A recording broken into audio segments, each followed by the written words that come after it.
But when you look at your room, how much better do you feel about the depth and the amount of guys that might be able to help you this fall versus last year? Feel real good. Getting RJ in was a good, addition for us. And then, you got, Jace and Jonas that are playing a lot, getting a lot more reps and playing a lot better. So the depth is a little bit better, I think it's 4 to 5 guys that we feel good about that can go in there and win a game for us. When you look into the transfer portal this past offseason for a corner, what were you kind of looking for, and how did RJ kind of ultimately get that done? You kind of look at like what you have in your room and what the deficiency is. So we were looking for a guy that could cover. We were looking for a guy that could run. Those were the two things. So as our recruiting staff goes through all the film of just watching guys and watching guys and watching guys, RJ was a guy that showed those things. And when you look at a program like Toledo that's playing, some Big Ten games, you can watch him against Big Ten opponents and seeing him run stride for stride with guys and things like that. So he fit, everything that we do. Well, obviously, all your returning guys you want to see take the next step, but I'm curious about 2 in particular, Nazier and Hallman, who's out right now with the shoulder. What do you expect from those 2 in year 2 with you? Everything is just about elevating. And when you get to become an older guy, it's kind of, I always sit there and say it's like track.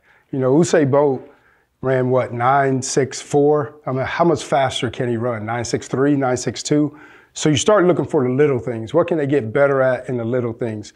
So a lot of times is preparation. It's leadership, those type of things. I think when you look at Nazier, he has probably been the most improved when you look at weight room, you look at his speed and how he's moving. Last year when he got here, he had the rib deal, so he did no lifting until really fall camp. So once we hit mid-season, the end of the season, I mean, you go again, Grand Valley is a great program, Division II is great, but it's just totally different. And he even said it, like, I got worn out. Well, now, they did a great job in the weight room with him. So I think his confidence has gone up like crazy for us. But it's the little things, it's the preparation, it's the leadership things that I think those 2 guys can bring to the program, along with RJ. I mean, RJ has played a lot of football too. He's an older guy that brings that leadership and that grit with him too. With RJ, he's been playing a lot on the outside. Did you initially envision him as a slot and then realize that with what you have in the room that you wanted to play him outside, and just what does he bring, at that outside spot? Yeah, we always were looking at him as a corner. I know he played nickel at Toledo, but we were always looking at him as a corner just because we needed the depth there at corner. And again, the same things I said like before. He showed on film playing on the outside and playing against some Big Ten opponents that we saw that he can, cover and run. Plus, again, talking with the kid, he's very competitive. Kid from Miami, Northwestern, who has a lot of tradition.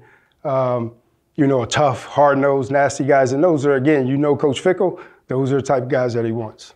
When you look at that field position, we've seen a couple of guys there with Rico out. We've seen RJ there recently. We've seen Jonas there. Yeah. What are you looking for in that field position, and maybe how some of those guys showed you something so far? Yeah, I think again, when you have a guy like Rico, you kind of want to clone him. So you're kind of looking for a guy with great instincts, a guy with football intelligence. That's what Rico has. And I think Nye and RJ kind of have those things. Jonas is also playing there, and Jace is playing there. Again, younger guys that need experience. I think that's a position that you don't have to be the fastest guy. You don't have to be, a more physical guy, but you got to have good instincts. And I think that's what those guys have.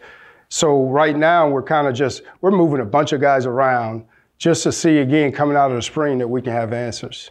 Luke talked about how much he likes the ability for the defense to have a bigger nickel at certain times. Yeah. What's the challenge for you as a corner coach and nickel coach to teach guys like Austin Brown or Owen Arnett the finer points of that really difficult position while they're also learning everything they need for safety? Yeah, it is. It's a unique one because it's like a hybrid, and in the past we have had a corner kind of at that spot that could do a little bit more cover, and that's really what they had at Cincinnati.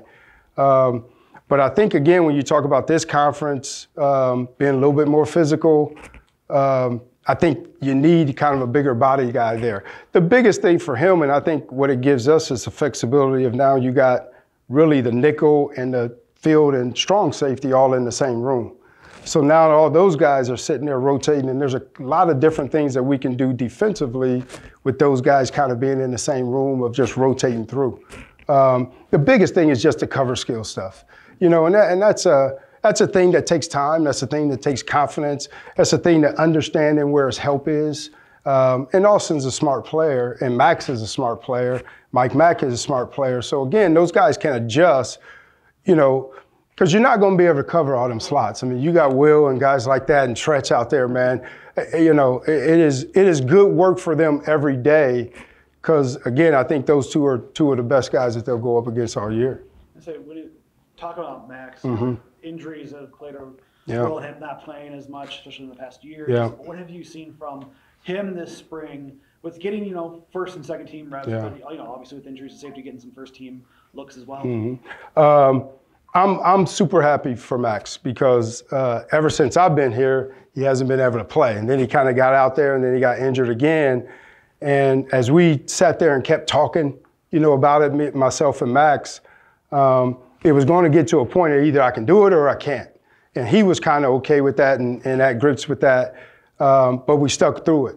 And as we sat there and the staff has talked about it is we got to give him a chance once he feels healthy, because he never was healthy. You talk to the other players and they talk about, man, Max is one of the fastest guys on the team. I had no idea, you know, because he never was out there running.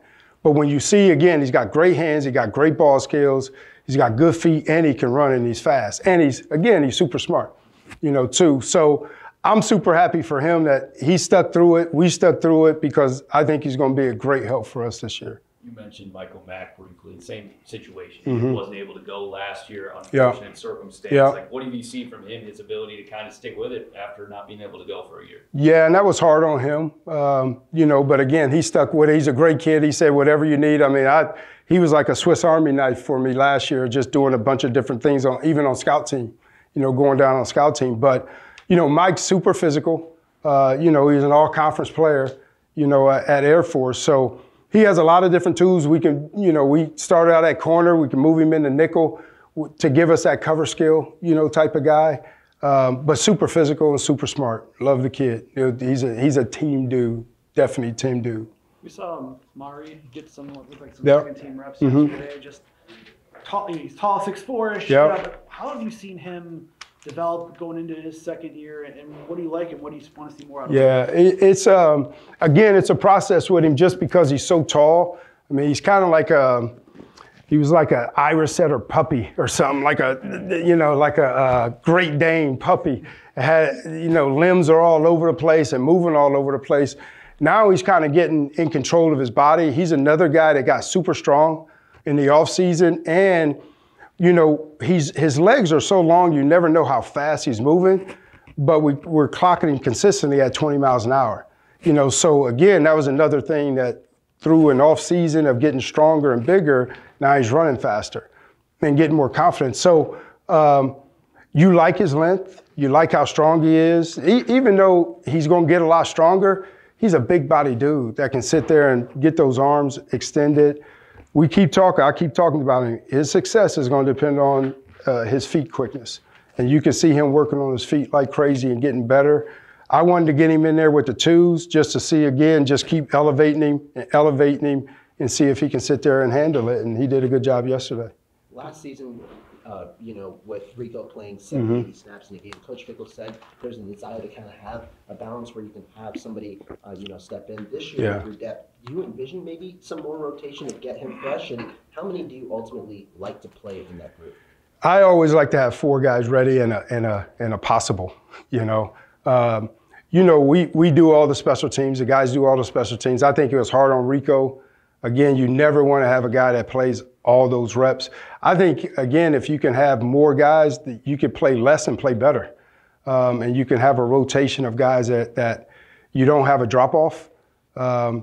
And I think, again, if he can play a little bit less, he can play even better just because his body doesn't get worn down. But he's new and improved now, you know, got a new shoulder and everything. So I always tease him. You know, we always used to see him sitting there hitting and grabbing his arm. I said, I'm going to miss that, you know, this year if you sitting there. But, you know, those are the things that I always, again, everywhere I've been, like to have 4 guys. Now, again, when the game gets online, you got your best dudes out there and you're ready to roll. But if you can have 4 guys ready and possible, that's ideal. You mentioned foot quickness. For Yeah. Does that come into play if he's trying to stay with the guy right on the line, if he's uptight, where he maybe gets beat a little bit and is always a trailing? Because I've watched you working with him on the grass a few times. Yeah, and that's the thing about it is, it's just he's so long, and if he can learn how to move his feet before his hands, because he needs to win at the line of scrimmage, and he knows that, you know, that he can be very successful because they got to go far around him. And that's why I just keep saying, man, keep working on your feet, keep working on your feet. Don't get frustrated. You're going to learn the defense and all that type of deal. Just keep working on your feet.